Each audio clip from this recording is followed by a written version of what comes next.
Welcome back to the C Show. I'm Charlie. I'm Connor. And I'm Jared. And we are going to talk a little bit here about our snow day that we had on Sunday. It's Tuesday the 20th now. But Jared and Connor came over. We played some video games, Day of Reckoning 2, some NFL Blitz, SmackDown vs. Raw. We played some NFL 2K5. What was your guys' favorite that we played out of those games? We played NFL Blitz, which I remember to Blitz the League. I'd never played NFL Blitz, so I love a good like arcadey sports game, like love like NBA Jam, or we also talked about like NFL Street, like those more like arcadey sports games are right up my alley. You know, I'm surprised you said that, considering your record against me. We don't lose, we only learn. You learned a lot this weekend. You know what? Winning's fun, but watching create a wrestler. Look, I love to create things. I love character making. So the adventures of Mikey Turts. Mikey Turts. Everyone. There was also a nice idea for a tall, balding, turtlenecked gentleman named Steve Jobbers. Oh, can you go through Steve Jobbers' gimmick again for us? Well, he eats a lot of fruit. Yes. Steve Jobbers, I don't know, I had a whole backstory, didn't I? Yeah, he eats a lot of fruit. He has a bad relationship with one daughter. Oh, yes. There were two movies about him that came out at the same time. I think the finisher, but one of them was way better than the other. I think his finisher should be he comes out with a manila envelope, and then he puts his hand into it. And he pulls out a fist, and then he just punches you down. Oh, not a MacBook Pro, a fist. It was the MacBook Air. Oh, it was the Air. It was the Air. Steve Jobbers. He's pretty weak, but he's financially very well-to-do. Look, I'll stick with Mikey Turts and Dr. Steve. Y'all didn't even shout out Dr. Steve. I did not. I feel like Dr. Steve, that chapter opened and closed very quickly. What did we decide Dr. Steve's specialty was? Or was he not a medical doctor? I tried to give a somewhat reasonable thing where I'm like, oh, he's like, anatomy and physiology, or like he knows about joints in the body, and then it got away from us real quick in a shocking turn of events. I think he became an anthropology professor at one point in my run, but I landed on Doctor of Chiropractic, which I feel like is a good one, right? Because it's like you're stretching them, you're popping out the joints and stuff. People who have been injured by chiropractors. I don't know how we feel about chiropractic as a science. I liked my chiropractor; he was cool. No comment. No comments. Well, stay tuned to our YouTube channel, twitch.tv/cshowpod, for the continuing adventures of Mikey Turts. Yeah, everyone, watch the Twitch. We have so much fun doing it. Yes. So please give us an excuse to do it again. Yes. And if you watch it live, you'll get to see the things that Charlie will cut for reasons I won't say. And also, do we hit it at the same time? That's amazing. And also you get to engage with us. You get to interact. You can play in the chat. You can do all of those fun things. You can yell at us and tell us to do better. Right? Is that what you were going to say? Yeah, I was going to say, come and hang out and chat. Maybe we'll make you a mod. We'll get you a cool little badge. We'll send you a sticker, a swag bag, but we need mods in the chat. I guess we do. We do. And Charlie will do it from a hot tub if you really want. He'll play video games in a hot tub. I mean, you make jokes about that, but I have easy access to a hot tub at 832 Industries secret compound. Oh, then what are we doing not there right now? Why are we not doing the podcast? Yeah, why are we not? Yeah, it's crazy. I mean, we just got to find something down there. I got to be able to write it off, guys. I got to be able to write it off. Well, that was the makeup for, we were going to go to White Castle for the AEW Bacon Brawl combo. Even worse news, I ordered 2 AEW Luchador masks, and the order was canceled because they oversold them. Bastards. It's terrible. I know. I'm really disappointed. I really, truly am disappointed. But I'll tell you how to not be disappointed by listening to The C Show. Oh!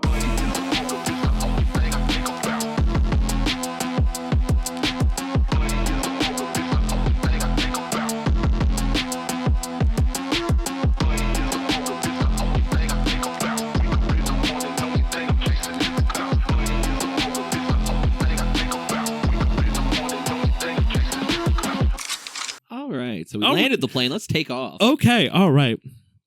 Welcome back to the C Show. We're talking Dynamite, Maximum Carnage on January 14th. Brian Danielson is here. Taz has still not returned, even though that he did that Dark on YouTube. He did that AEW Dark. So I'm waiting with bated breath here for Taz to return. But in the meantime, we've got Samoa Joe and Brian Danielson. Samoa Joe says, time and attention are tricky commodities. There's never quite enough to deal with fools and their foolishness. What does he do with a man like you, Hangman Adam Page? He put out a bounty on Hangman. Brian Keith is here to collect. Brian Keith comes in 3 years ago. You beat me like I owe you something. And tonight, I got the opportunity to make it personal. Tonight, I cash in, pay up. I'm really concerned about these bounties being thrown around and being paid out. Like, I need to see a verification process in which people are receiving the bounties. Like, is there a website that I can go on and see, like, a transaction ID? Yeah, it's www.itsnotabounty.com. But it is Ricochet's website. I like to think there's just a board that they kind of push around backstage, like in Ghost of Yote, when there's a bounty. Like, there's just one guy at all the different bounty boards, and it's like, yep, this is the one this time. Who we got this week? Well, we start off with the action with Darby Allin versus Pac. Of course, Darby is trying to clear out the Death Riders, defeat them all. Pac assuages the Riders as he enters, saying he doesn't need them. My move of the match is easily Pac belly-to-belly suplex, throwing Darby into the steel steps outside the ring. Sounded like a whip. I know. That was aggressive. Well, brutal. I just love that they just start fighting in the crowd to start. Like, they keep talking about the bell isn't even rung yet. Like, Darby climbs up to, like, the suite level and hits a coffin drop off there. No way. A coffin drop? A coffin drop. How many did he hit? 3 or 4? I lost track. We said an over-under last time, but it seems like it was over. We'll get there. For you guys, I wasn't sure if it was just me. Maybe my TV settings are bad. When they were fighting in the crowd, did the lighting suck? Did Yes. you just, like, not see them a whole bunch? That's a theater. So they're at like a performing arts theater. Okay. Which I think is a really cool, like, for the audience there, it's really cool. As a TV product, I think there's limitations like that. Yeah, I loved how the setup with the ramp and all right there too was super awesome. But like you said, that belly to belly onto the steel chairs, onto the steel steps was absolutely crazy. When they finally get in the ring, right? Darby gets hit with a lariat, takes a huge flip bump for a 2. Oh, Pac hit that. What do they call it? The awesome bomb. He threw Darby so far. In WWE, they call it the Razor's Edge. But yeah, that basically Darby across the back of Pac and then just Pac throwing him over his shoulders. It's a really impressive move. Shout out Mike Awesome. I keep getting recommended, but they put WWE put like an hour and a half video up on YouTube about Mikey Awesome. Oh, so hell yeah. I'll have to peep that. You will have to peep that. Our finale here is as Darby is trying to break Pac's ankle after hitting him with the Scorpion Death Drop. Another coffin drop onto Pac's ankle, locked in the chair. Darby hits the Scorpion Deathlock. Pac taps out. Again, he did it. He defeated Pac. He defeated all the Riders. The Riders stream in to beat up Darby. Did you notice? It was very quick, but Darby went to put the wrong ankle in the chair at first. I missed that. That's awesome. Darby put and then went what? And looked at it and then hot swapped ankles. Well, speaking of streaming in and completing resolutions for the year, knocking things off the list, your New Year's resolution doesn't need to be about exercise or personal growth. It can also be about trying new things, including fine wine. That's where Naked Wine comes in. Get boxes, bottles, and of all styles delivered to your home right now. No matter if it's white, red, rosé, or red, you can get it at Naked Wines. You can try it out now. You get $100 off your first 6-pack of Naked Wines for only $39.99. Visit linktr.ee/C-Show-pod or click on the link in the description. You're directly supporting the C Show. Again, please make sure to check the item or the terms and conditions here. 21 plus only. Where applies. Please enjoy responsibly. Yeah, it's really good. I was wrong last time I tried it, and wine does not taste like bad. I recant everything I said. You recant? like Deacon. Oh, that's pretty good. I'm still cutting this shit. You're bringing that sort of heat. Speaking of things that we're not going to cut, Brian Keith versus Hangman Adam Page. Oh, hell yeah. Big Bill is ringside, but we're not concerned about him. I'm telling you, I can read. What are your guys' moves of the match? I have two. For me, it's they're fighting on the outside, and Brian Keith throws Hangman off the ring, and Hangman bounces off the ring apron on the outside as if it were the ropes and just delivers a crazy clothesline. Because I just wasn't expecting them. Like, he'll run into it, like, comes back, delivers a crazy clothesline. And then Brian Keith hit a really nice exploder suplex where he just tossed Hangman. That was sick. I wasn't... for some reason, I just didn't take any notes on this one. I mean that positively. Okay. Here's how I'm going to spin it. Wait. You were just absorbing Wait, watch match. this, Connor. I totally watched this match. No, I did. It's cool seeing, like, Dark Hangman. Like, I know they kept alluding to it, like, the whole anger issues. But I've noticed, like, his like, pants now have, like, the red highlights, the fire, chains. I like this new, like, angry Hangman. I knew this would just be, like, I'm like, Brian Keith, come on, Hangman's gonna work him. And I just wanted to watch. So I didn't take any notes. And Connor, shut up. My move of the match is Keith trying the sunset flip and Hangman countering with a lariat and into a pin, but Keith kicking out. Me too.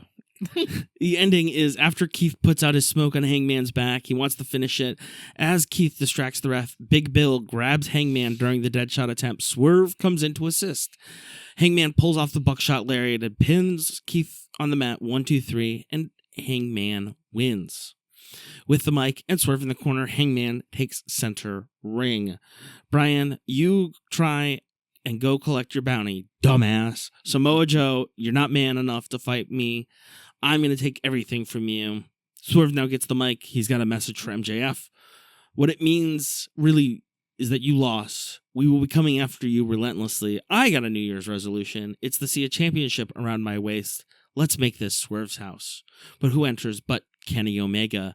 Why not come out now? He's supposed to come out later, when 3 of the greatest challengers are standing in the ring right now. He doesn't want to speak for anyone else, but we all have something to prove. When you call me the god of professional wrestling, it still meant something. As the crowd chants, we believe. You can't just be an EVP. Snap your fingers and make it happen, whether it be friend or foe. I'm going for that belt. Hangman mentions that it's unfortunate that this isn't a team effort. He means this sincerely. May the best man win. Swerve looks mad, and he may not share those feelings. It was Kenny's turn to speak.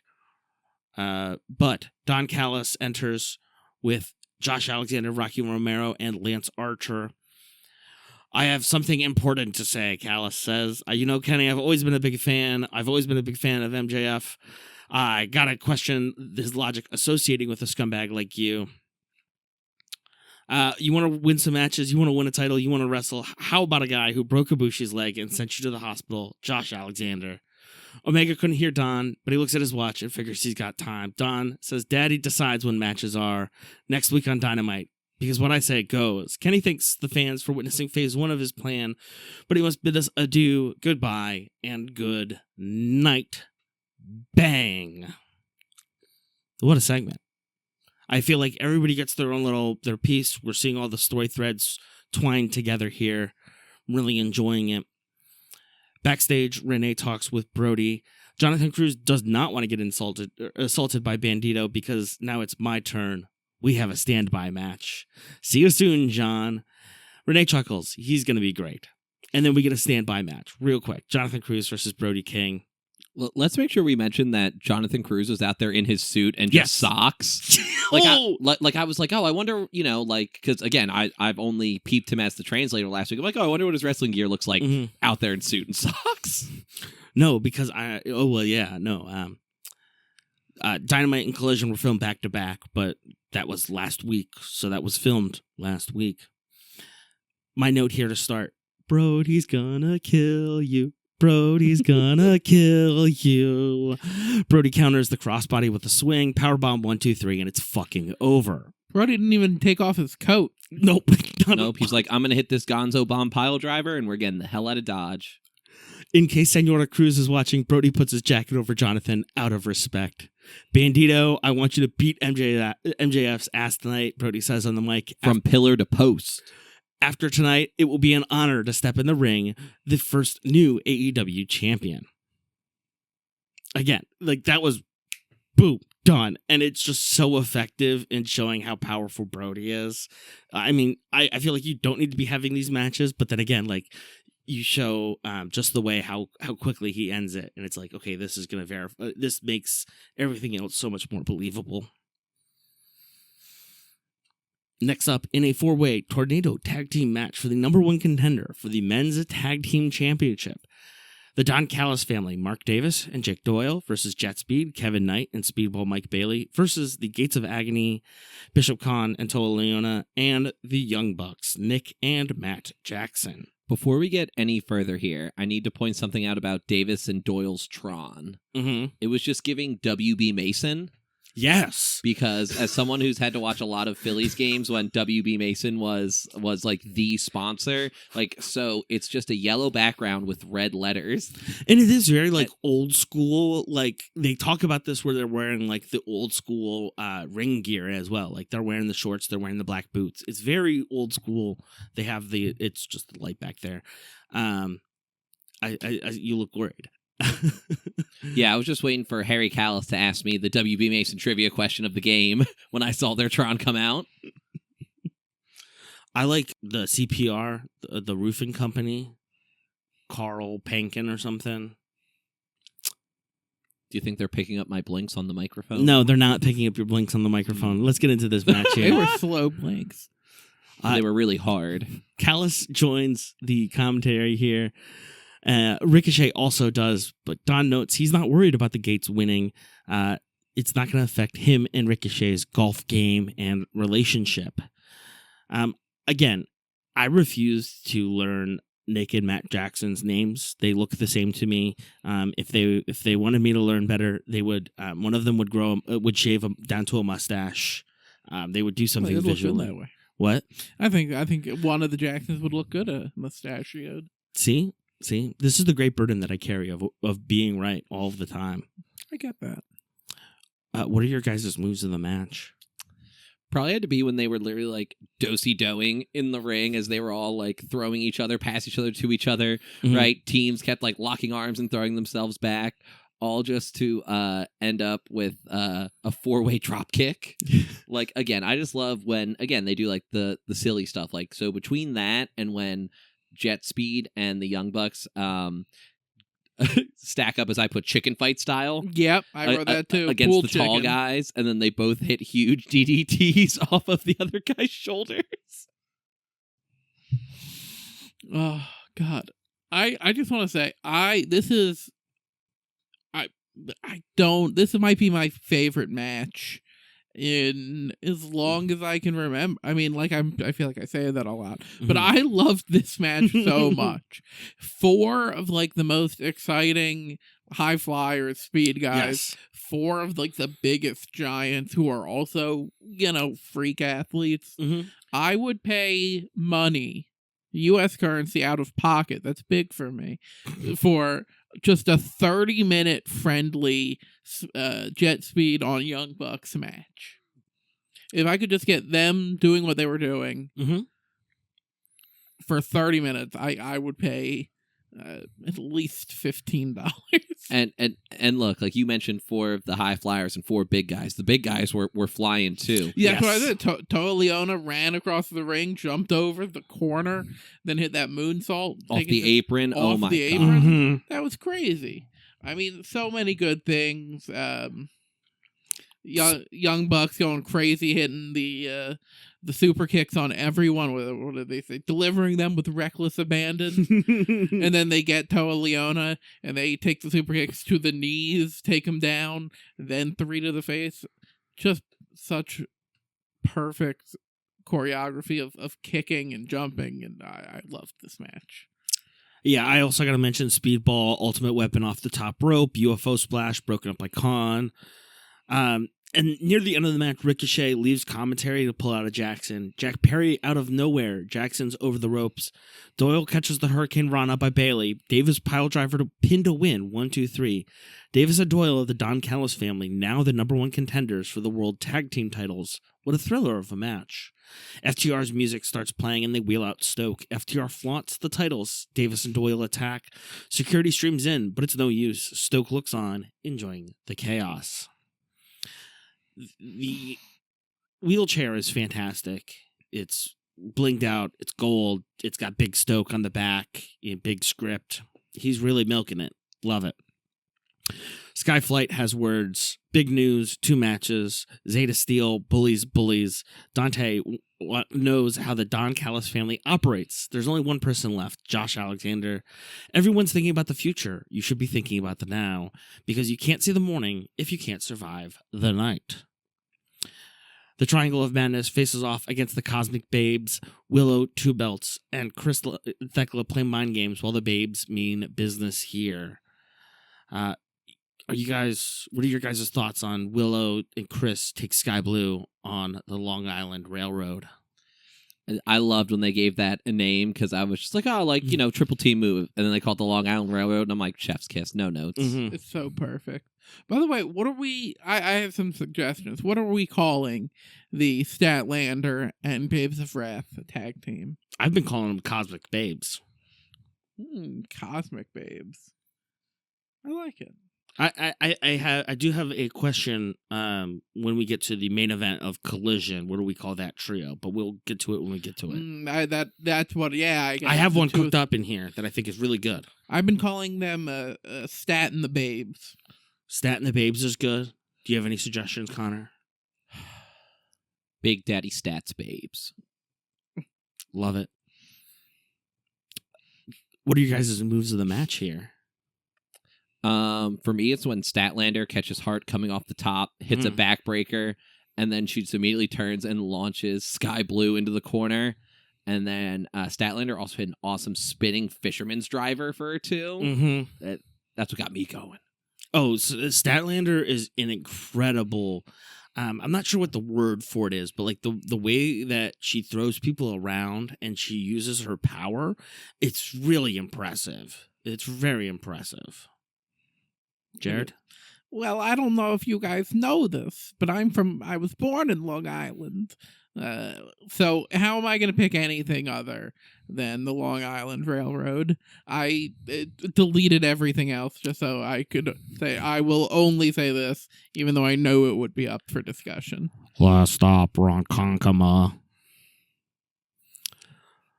Our ending here is Thekla goes for the spider pose and Statlander sacrifices herself for the spear. Thekla stomps, pin to win, 1, 2, 3.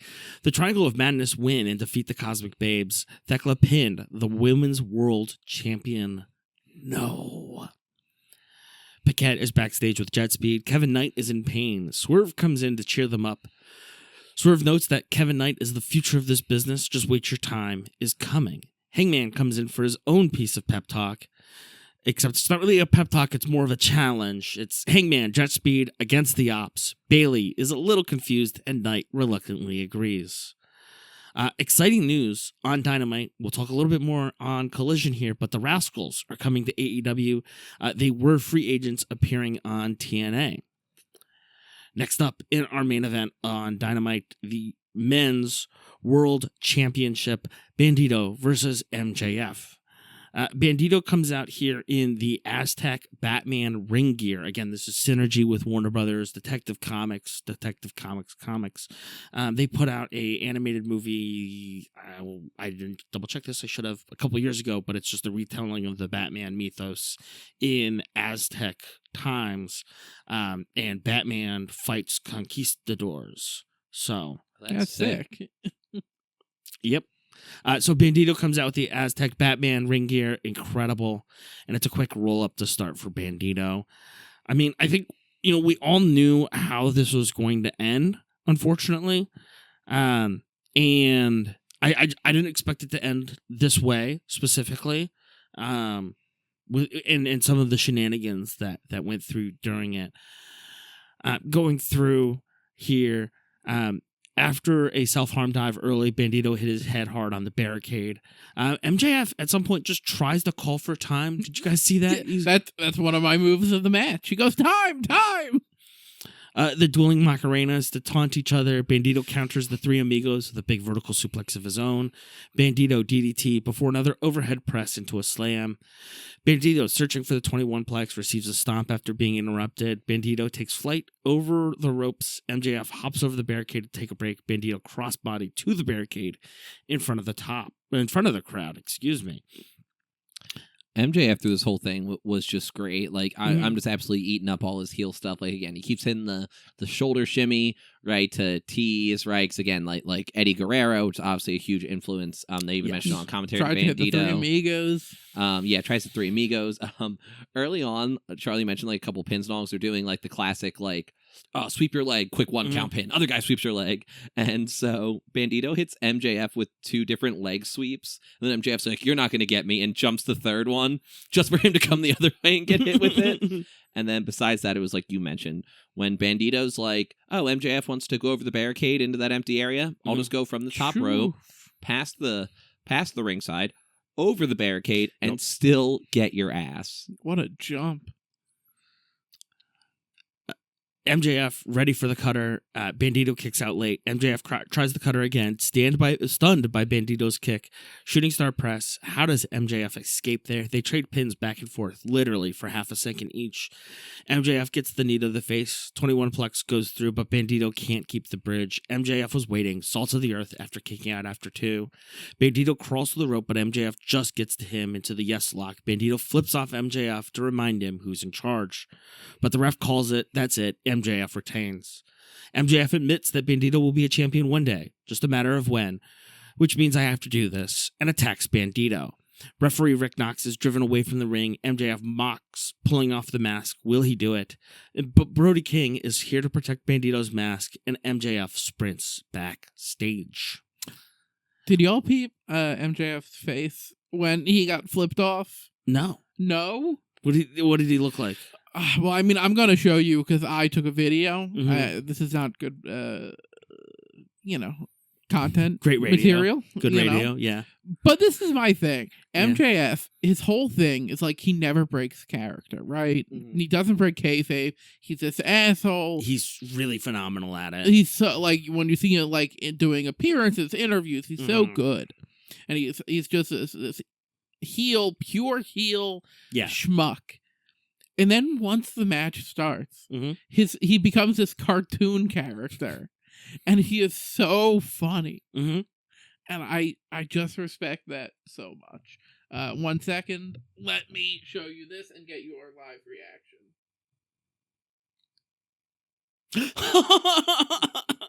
So his MJF's eyes go wide as dinner plates, and then he just shakes his head. He's like he doesn't believe what he sees. It's like a whole Gadzooks moment. It's so funny. I really love how you mentioned this because I wanted to talk about this. I saw a headline that was reading or that said that MJF's current title run is the idea is while he is going to do big title defenses like facing off against Bandito here and further other challenges on AEW programming, he's also going to like Limitless Pro Wrestling up in Maine and defending the title against, I think it's Alex Livingstone in a 40-minute match, nearly 40-minute match over the weekend. So on top of not only doing the big stuff for AEW, he's going out and he's defending the AEW title on these indie promotions to help build up these indie promotions as well. And also like in the tradition of traveling champions, right? So I think there's a really unique angle that MJF is taking where he's combining the old of embracing kayfabe, of like being in character and having the cartoon antics in the ring, but also embracing it in the 21st century where he's doing it really well on social media and in the public eye. And then also just like that translates very well. So I'm loving it. I'm loving it. He's good for wrestling. It's great for wrestling. Great for wrestling. Yeah, it also did a funny hand motion that I'll show you later when he walked into the ring. Oh, is this a masturbatory? It was. There were included a finish. It was slow. The camera caught him from behind, but the camera did catch him doing it. Fascinating, fascinating. Well, any other notes on Dynamite? Maximum Carnage here. No, I just love when they give us these, I don't even know what they technically refer to them as, these like essentially, free pay-per-views, these specialty shows, right? This Blood and Guts, like it's something I really appreciate about AEW. Like that was a great card for a Wednesday night. That's a great mention here. This is almost like a 2-night pay-per-view. We're not going to have an AEW pay-per-view until March, right? So giving us these big moments, these big title defenses, big matches, during regular programming in these first 2 months, a lot of people are. I think it's really great planning. A lot of people are tied into football programming right now. We just had the national championship yesterday. We're gonna have the Super Bowl in a few weeks. So you've got people also reeling from the holiday season as well. But I think it's really smart of AEW to spread that out and make it and put great content, put great matches out there. So, well, speaking of great matches, we're going to talk more about some fantastic matches here on The C Show.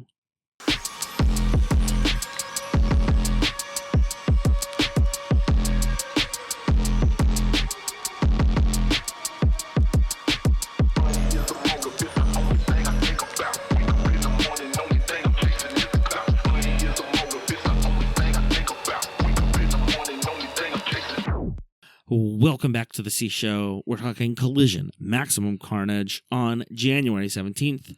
We start off with Andrade El Idolo versus Angelico. This will be quick. Callis walks out, of course. Andrade with the quick pin. Callis reminds him to slow it down, and he pulls it up Angelico. Vertical suplex. Angelico tries to sweep the legs, but gets the high kick. Superplex, spins up, goes for the suplex. And then a third for the Three Amigos by Andrade. Andrade, showing that he's in control, pulls up Angelico once again before knocking him out. The spinning DDT, which Andrade calls the DM, apparently. 1, 2, 3, pin to win, and Callis comes out to congratulate Andrade. Man, Angelico's not having good luck against these these Mexican return fighters. El Clone. Now this, this is a jobber, a sacrificial lamb. You could call him the Johannesburg Jobber. The Jobber. Johannesburg Jobber. Oh, perfect. Love it. Next up, Lexi Nair talks with the Rascals, Zachary Wentz, Myron Reed, and Desmond Xavier. This should be noted that this is only 3/4 of the Rascals. Trey Miguel is, quote, taking a break from wrestling after being dropped from AEW. Current reports are there are some things that he said online in the past. Then apparently the decision came from above Tony Khan. That's as much as I'm willing to say about it right now, I think, put on wax. But for the rest of them, Zachary, Myron, and Desmond, they walk out of a smoke-filled room, and guess what? I like these guys already. AEW is where the best wrestle. The Rascals have been the best faction in wrestling, so it just makes sense. Tell your mom, tell your daddy, tell your bald-headed granny that the Rascals are here. Smoke them if you got them, and we got them all. Lexi is invited to come back into their dressing room, but reminds the Rascal that she's on the clock right now. So responsible. We love it. We love it. This is really exciting. The Rascals are very good. It's kind of like this exodus from TNA as they've moved over to AMC. It feels like TNA is becoming a developmental talent or developmental territory for WWE in a way. Connor, as a TNA fan, what are your thoughts here?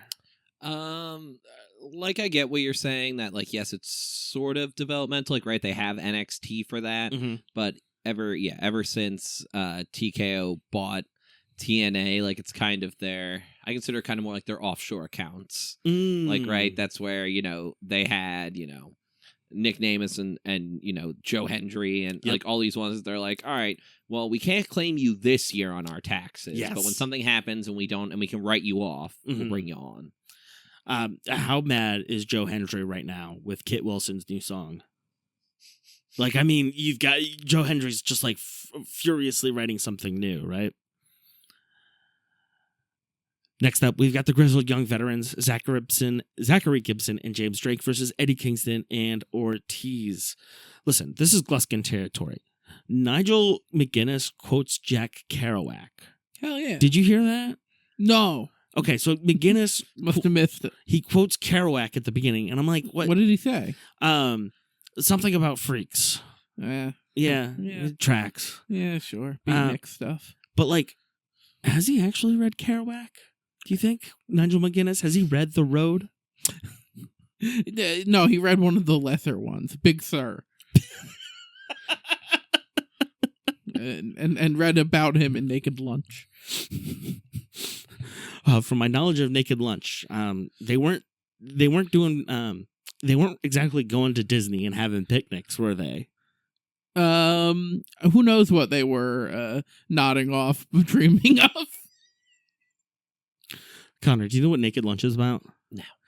It's a semi-fictional account of William Burroughs' Yeah, life. it's like a semi-fictional I don't even know who that diary is. of William Burroughs was a writer and poet, and he also did a lot of heroin. part of the beatnik counterculture. A lot of it. Go read yourself some, I don't know. May have also killed his wife in Mexico. Oh, yeah, I remember hearing about that. Go Mhm. read yourself some Howl, at least. Read a good poem. All right. Speaking of something good, Ortiz starts out swinging and stuns James Drake in the middle of the ring. My move of the match here is Gibson yelling, "You wanted this," Gibson warning, as Drake does a self-harm dive right into Ortiz's head.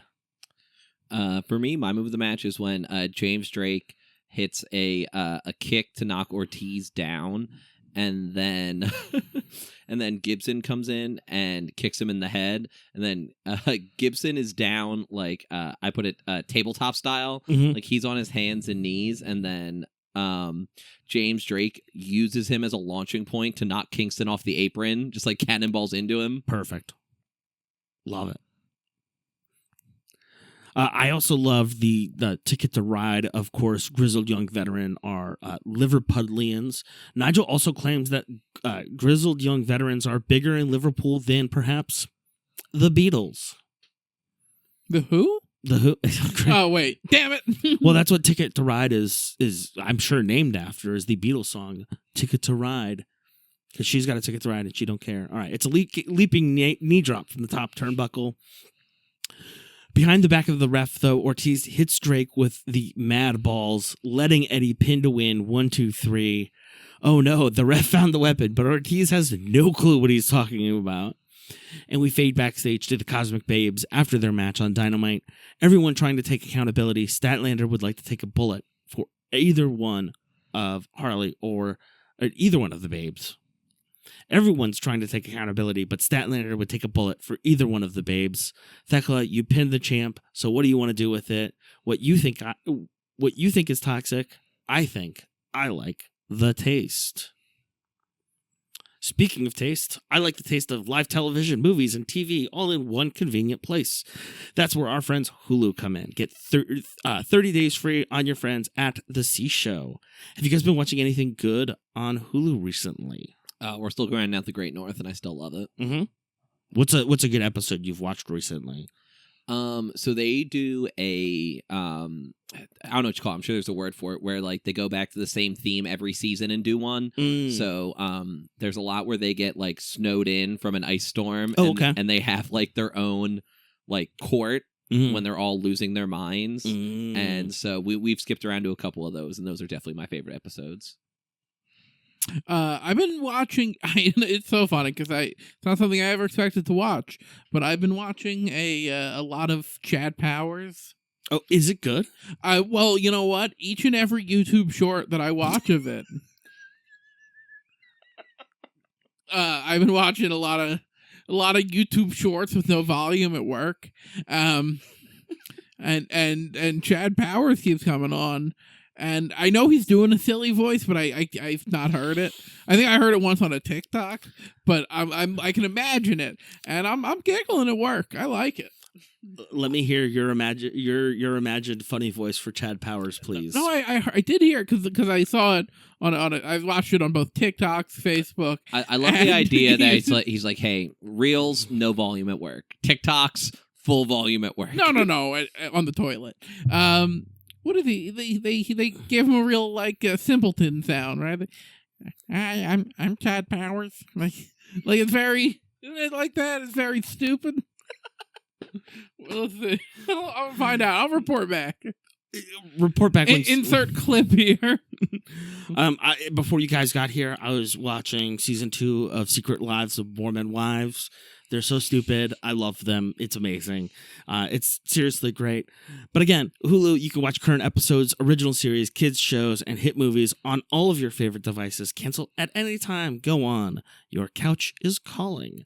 Visit linktr.ee/C-Show-Pod or click on the link in the description, and you're directly supporting the C Show. Thanks. And back to the show. As Tony Schiavone welcomes out FTR, the crowd is not excited as Cash holds Big Stoke back from wheeling over. Tony asks about Davis and Doyle for the Callis family. Stoke responds he's not going to be like everyone else and drag everyone else down for the engagement, the likes, the shares, the retweets, the reposts. But he congratulates Davis and Doyle. There is some envy. You have it all. You are two guys I wouldn't want to see in a dark alley. I long for the days of when professional wrestlers looked like professional wrestlers. Don't take Big Stoke's words for it. Sports Illustrated, ESPN say we're the best. No one has the resume in the body of work. Cash stumbles over their names. You're good, but you're not FTR good. What does Dax hate about these people? What does the crowd chant in response? We have hair. We have hair. I just love the way that they treat Tony Schiavone. Like, I love it so much because, like you mentioned, Cash grabs the mic and then he passes it to Wheeler, and Wheeler basically goes to Tony. It's like, will you do your job and hold the microphone? Will you do your damn job and hold the microphone? You know what? I love Davis and Doyle. Mm-hmm. I think it's really fun to see them just come on immediately strong. Like, I want to see them snatch the title, right? You know, third match together, snatch the title. Whew. I also did really like what Dax responded when he's like, what do you hate most about these people? He says, all you people think this is Toy Story. You live in a fantasy world. Every time that you see something new and shiny, you think it's the greatest of all time. Like your bald head. Bald. Dax does some victim blaming and is critical of Davis and Doyle's quick rise to the top.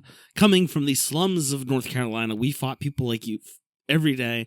You have the luxury of calling your shot. You are all in the midst of the greatest tag team of all time. Action Andretti and Leo Rush have quick words for the Rascals. They're not going to let them come into AEW and just take over. Or will they? Next up, Zeta Steel of Skyflight versus Marina Shafir with the Death Riders. We get a little intro package for Zeta Steel. The right hand of the Riders, the problem, Marina Shafir. Mox botches the handshake as Shafir walks down the hallway. Steel starting out strong against Shafir. Rana in the ring and then some chops outside the ring. After a big kick to Steel, Mox cheers on Shafir from commentary. Shafir throws Zeta into the middle of the ring, then into a full Nelson. Say hi to your mom, Shafir warns. I'm an expert at dealing with unreasonable women. Same, Mox. Same. There was also a point where, like, when Steel was delivering the chops and all, Mox literally takes off his headset and you can hear him say, make sure she pays for that shit. That was good, too. But Shafir boxes Zeta Steel's ears, puts her in mother's milk, and the ref calls it. I thought Zeta did well here. I think this is going to be an interesting dynamic, especially as the mega problems, I think, are over. We'll see here in a minute here. But Marina Shafir returns back to singles wrestling and working with the Death Riders. Next up, we've got a trios match, but it starts off with John and Don arguing on commentary about their methodologies and ideologies. Callis leaves commentary after Mox gets up, and Mox claims he's chilling, but he walks towards the ring. The Don Callis family is entering, but Lance Archer and Rocky Romero attack Mox as he enters. They bring him down to the barricade, but Wheeler and Garcia come down to assist. Callis has no idea what's going on. Of course he doesn't. Claudio slamming Alexander near the bell. Callis warns you, get back what you put out. John Moxley is learning that lesson tonight. Skyflighter here, and a triplicate self-harm dive into the brawl. Finally, in the match, Skyflight does work on Fletcher before Clone tags in and beats up on Scorpio Sky. The one thing that I want to note before we get to the moves of the match here is that Don Callis notes that the Callis family compound is in Sinaloa, a Mexican state notorious for the Sinaloa cartel, from Wikipedia. Throughout the 1990s and 2000s, the Sinaloa cartel, under the leadership of figures like Joaquin El Chapo Guzman, significantly expanded its operations, establishing itself as one of the most powerful and influential criminal organizations in the world. Is the Don Callis family now connected to the Sinaloa cartel? Always was.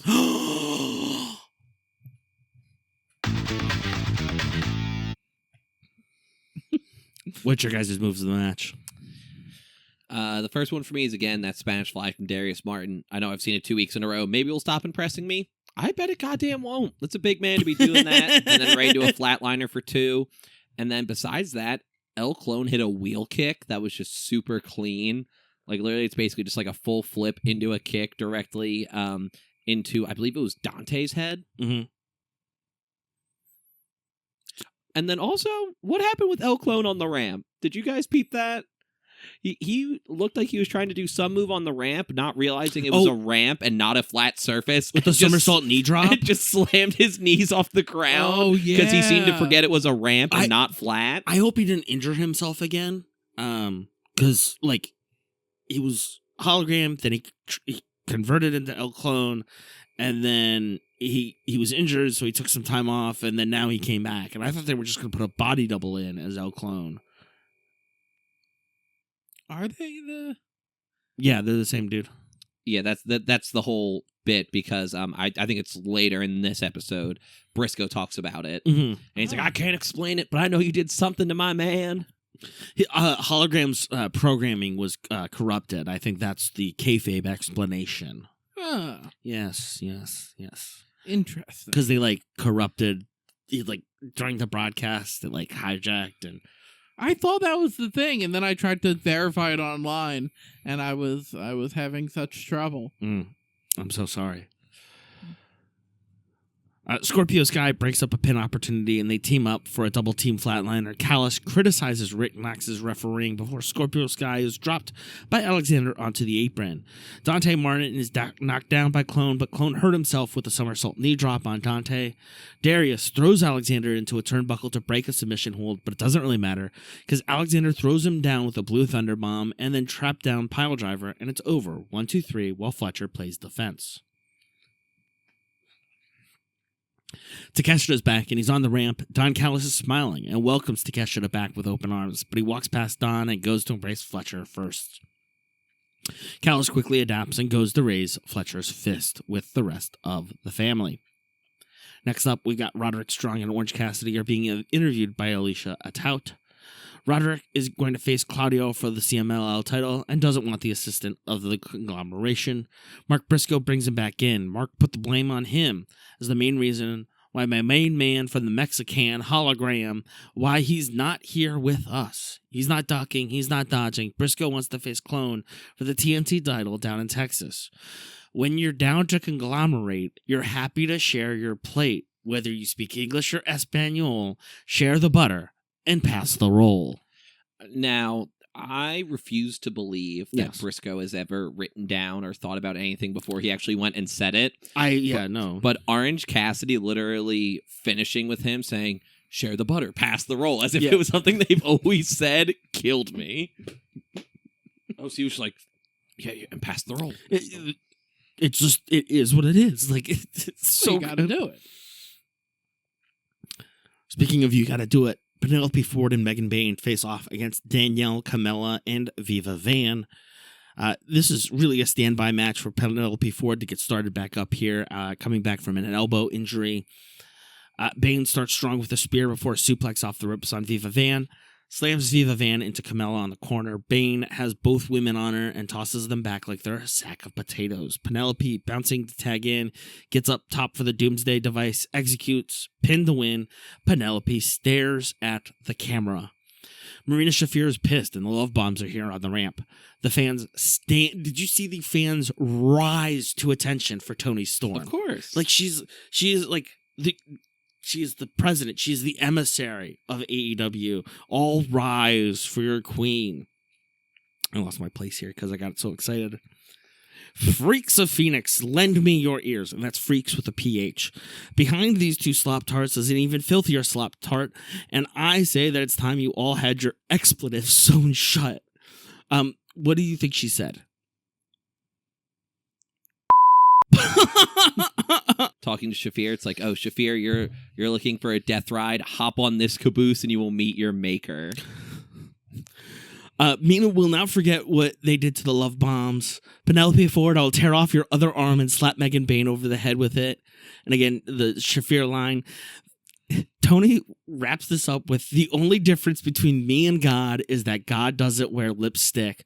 And then she just smears her face. She just drags her hand down her face, smearing her lipstick on the way down. Fucking incredible. Oh my God. And watch out for the love bombs. And Toni getting all of the awards for like best on the mic last year. She got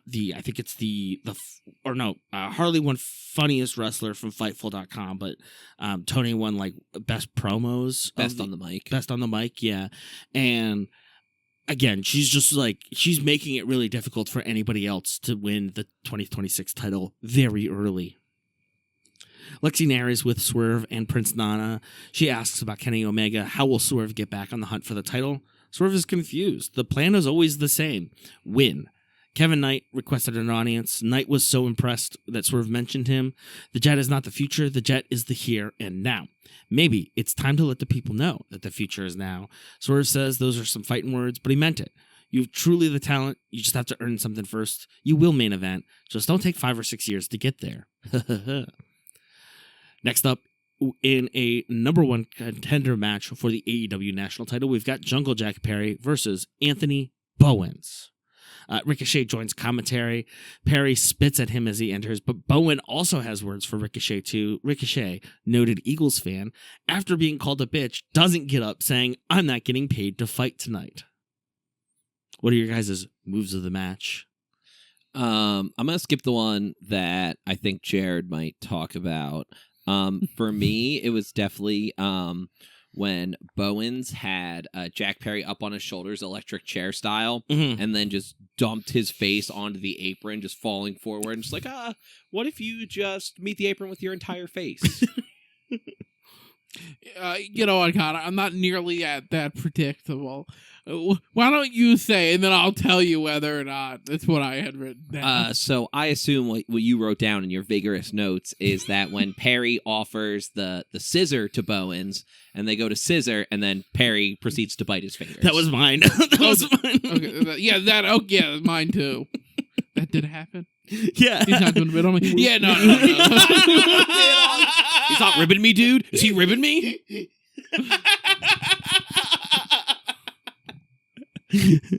I mean, the scissoring is perfect. We love it. We've talked at length about Perry's periodontal proclivities. Bowens spiked DDT off the ropes. Bowens bounces and slams Perry, pins him twice, and Perry kicks out. Ricochet doesn't know why Perry wants to be hurt so bad. Perry, with 2 running knees, pins Bowen 1, 2, 3, and receives a shot at Ricochet's national title. Ricochet taunts Perry, and it really backfires as Perry attacks Ricochet and drags him backstage. The other one that I wanted to mention, other move that I wanted to mention, because this is perfect callback to the intro. Bowens does the rope bounce to Perry just like SmackDown Raw 07. I literally pointed. I was like Leo in Once Upon a Time in Hollywood. I just whoop, whoop, whoop. Moxley and the Riders respond to the attack by the Don Callis family. We've given them space. They're businessmen doing business things. This match you lit tonight is something different entirely. Who the fuck do you think you are? Have you forgotten who we are, what we do? Pac asks. Garcia asks, or says that you have crossed the line, but does not understand. Excuse me. Garcia says that you have crossed the line. You do not understand what a family is. Points out all of the ways that the riders stand up for each other. I've been in this game 22 years, Mox notes. I've seen them all in this business. I know you. I know exactly who you are. Of all of the bad people in pro wrestling, I'm the worst when I have to be. And he specifically said that he's seen all the carnies and the snakes. Mm-hmm. I always love whenever people go back and refer to like people in wrestling as carnies, right? Yes. That's where it originated. Like, so Yeah. I love anytime we get a carny mention. The other thing that Callus notes, and I have to double check that this is true, but the scar on Callus's forehead, who caused that? From my hearings, my rumblings, it was Mox. It was Moxley. So that trademark scar on the bald head of Callus is one caused by Moxley. Will this come back to bite him? Shafir spits out her gum, says bitch to the camera. Very effective. Claudio says nothing. Doesn't need to. He goes for the side of the cross, and a deep one at that, and walks away at the end. Did you notice that, Connor? He went for the deep one where he's going down to his belly button. I was like, that's very European. He might have been going Austin Powers style. Spectacles, testicles, wallet, watch. Oh. It's the only way I know how to do it. I don't know how to make the motion unless I say it at least internally. It's burned into my memory. Speaking of burned into my memory, AEW Trios Championship. The Spaced Cowboys. Jet Speed, Kevin Knight, and Speedball Mike Bailey with Hangman Adam Page. Oh, Speed Cowboys. No, I said Spaced Cowboys. Oh. Yeah. That's pretty good, too. Versus the Ops, Samoa Joe, Powerhouse Hobbs, and Katsuyori Shibata with Hook. Hook joins commentary. This should be very dry because Hook is still feeling the effects of the Lights Out match. That was so unbelievably fun. Like, they put him on commentary, they give him a headset, and they're like, well, we won't hear from him because he's still hurting from the Lights Out match where the chain was wrapped around his neck. Like, again, he could have just been at ringside if he wasn't going to say anything, but like, nope, he's going to sit at commentary, he's going to get a headset, and he's not going to say a damn word. And he just like telepathically communicates to McGinnis, and McGinnis provides the information, which I love. Some editor notes here. This was Powerhouse Hobbs' last match. His contract, AEW contract, expired over the weekend. He's expected to join WWE in the next couple of weeks. Another note here is Speedball Mike Bailey identifies as non-binary and does use they them pronouns as well as he him pronouns. We haven't been doing anything wrong, but we haven't been right either. If the idea of adapting your language to accommodate others is unappealing to you, you need to unsubscribe from this podcast. Thank you. Oh, I didn't realize that he's not that. Yeah, you said he uses both. They use Speedball uses both they and he. Yeah. Okay, yeah, that's really cool because I do love how the match started with like, oh, who's gonna start? Mm-hmm. And at first I think it's Paige. It's like cowboy shit. Yeah. And then Speedball starts and like Speedball shit. And Speedball that. loved that too. They like immediately. Oh, I ate that up. And Big Hangman style. loved it. He was getting the crowd going on it too. And yeah, this was an awesome match. We also get an announcement of a street fight next week of the Death Riders versus the Don Callis family. Some of my hell yeahs, of course, Shibata suplexing, Speedball on the apron, and then the floor. Samoa Joe approving, springboard lariat by Hangman. Moonsault over the top from Hangman, cowboy shit, Speedball sweeping out Hobbs' legs, and he comes down on the apron, and Hangman seemingly unhurt, knees to the face by Speedball on Hobbs, Hobbs catching Knight and slamming him in the middle of the ring. This was an awesome match, a great way to finish out the weekend, a great way to end Powerhouse Hobbs' AEW chapter here. What are your guys' moves of the match? Oh man, there was some good stuff here, and you mentioned some, but I'm just gonna kind of run through them anyway. Yeah, please. Right, so it very early Powerhouse Hobbs.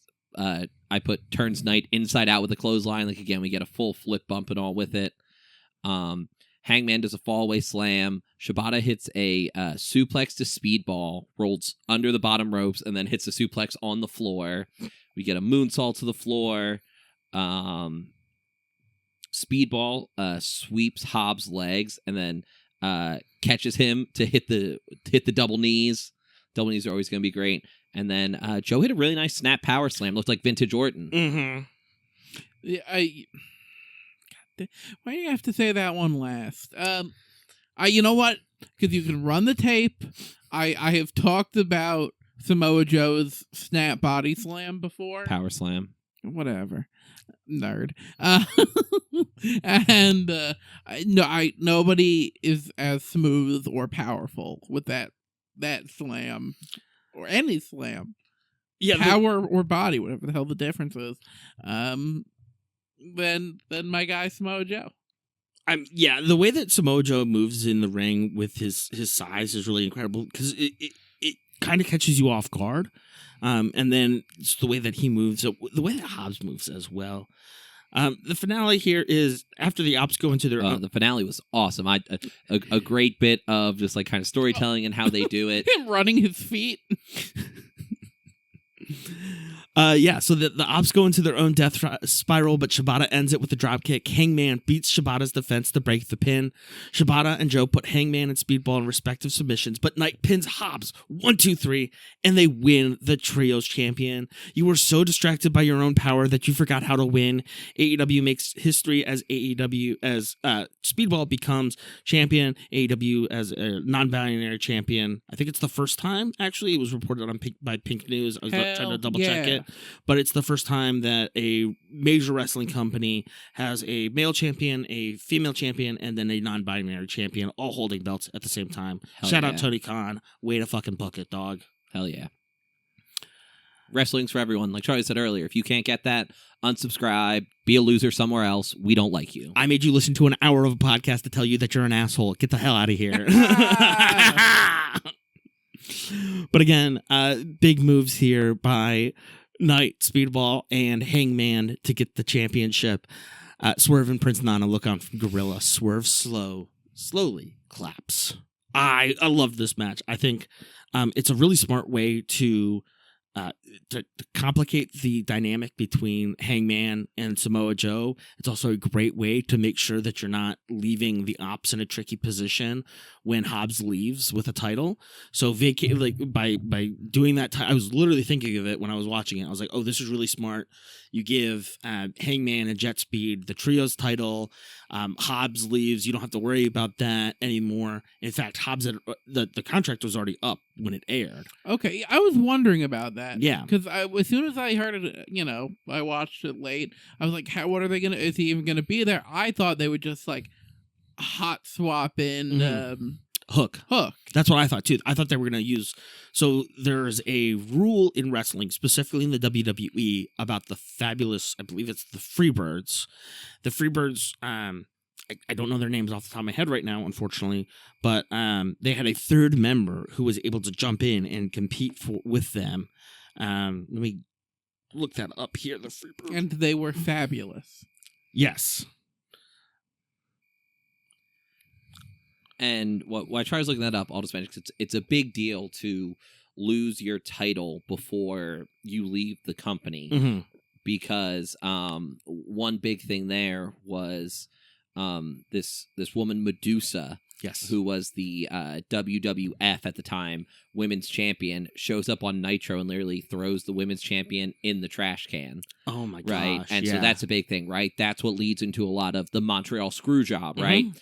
Brett doesn't want to do the job with Sean because of everything, and Brett's like, I'll come back the next night, and I promise I'll vacate it and all this, but they're like, we cannot take the risk of someone taking, especially at the time, the men's world championship, showing up on Nitro and dumping it in a trash can. So that's how that all came about. So this is from Wikipedia, the fabulous Freebirds. During the Freebirds' career in the NWA, the National Wrestling Alliance, they won several of its regional tag team championships. While holding the title, promoters added a sub-gimmick to the team, the Freebird rule, which allowed any two of the three members of the team to defend the title on any given night. Some other examples of this include the Russians, Ivan Koloff, Nikita Koloff, and Crusher Khrushchev, Demolition, Axe Smash, and Crush in WWF, Jeff, the Spirit Squad, Kenny, Johnny, Mitch, Nikki, and Mikey on WWE in 2006. Most recently, The New Day, Big E, Kofi Kingston, and Xavier Woods, 2015 to 2016, and again 2017 to 2020.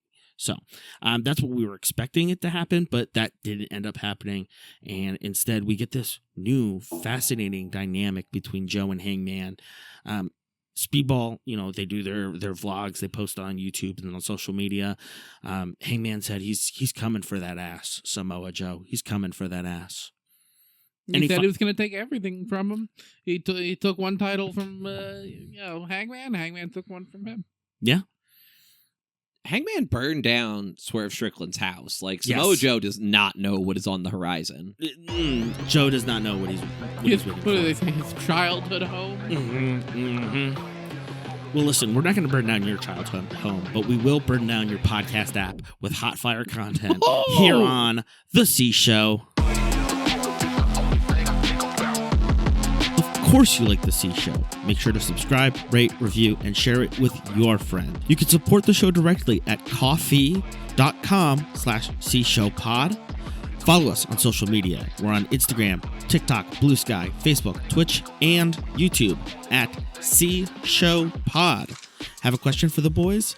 Send an email, cshowpod@gmail.com. Thanks to our friends, Amir, Patrick, and Justin for their assistance. The C Show is a production of 832 Media. Thanks again for tuning in, and we'll be back next week.